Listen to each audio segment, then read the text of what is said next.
council meeting again. Well, yep, September 4th. It was on a Tuesday because of the long weekend. So they push it over because, like everybody else, Labor Day, they take it off too. So what happened? Well, they opened a time capsule. Yes, indeed. A time capsule from 25 years ago. You can just click on the button at the top to see what happened there. They said farewell to the CFO, Cecile Arnott. I'm sure she got away with her toes pretty unscathed. Hey, that's an insider joke. You really have to watch City Council to know what that meant. But the next button down, click on that if you want to see that. Then they had a presentation regarding the road conditions assessment. Whoa, what do you think that said?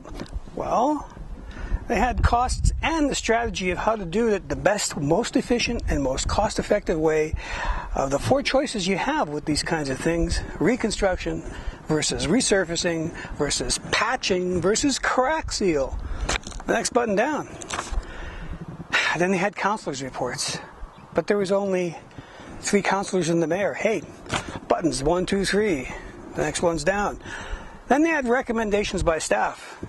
Something about school connections, welcoming the new CFO or assigning a new CFO, which councillors are going to represent them at the UBCM for voting in the Municipal Insurance Association annual meeting. Does it sound like I'm holding my breath and running out of breath? I'm not a pro. Just bear with me. Geez, they had various other things. You know, you should check that. Press the button below those other buttons to find out that. And he had info items. Info items. That's when they send information. People send information in, companies, businesses, other organizations, and people like you and me send them information about things they think council should know about. BCRCC, they had 3 things in there, the first 3 things. And what were they about? Service agreements. You know what service agreements was?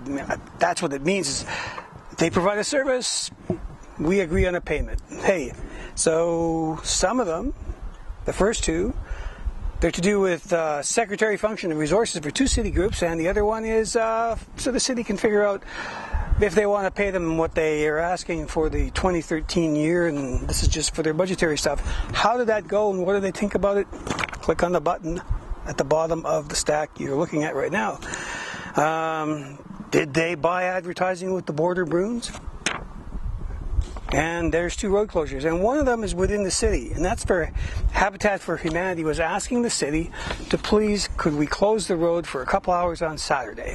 Boy, Saturday's stacking up. They have this thing behind me here.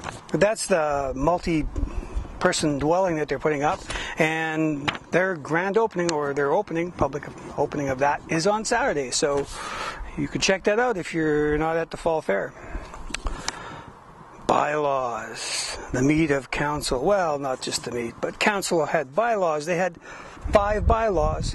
Bylaw 1935, 1936, 1937, 1940, and 1941. What were those laws all about? One of them was about tax exemptions.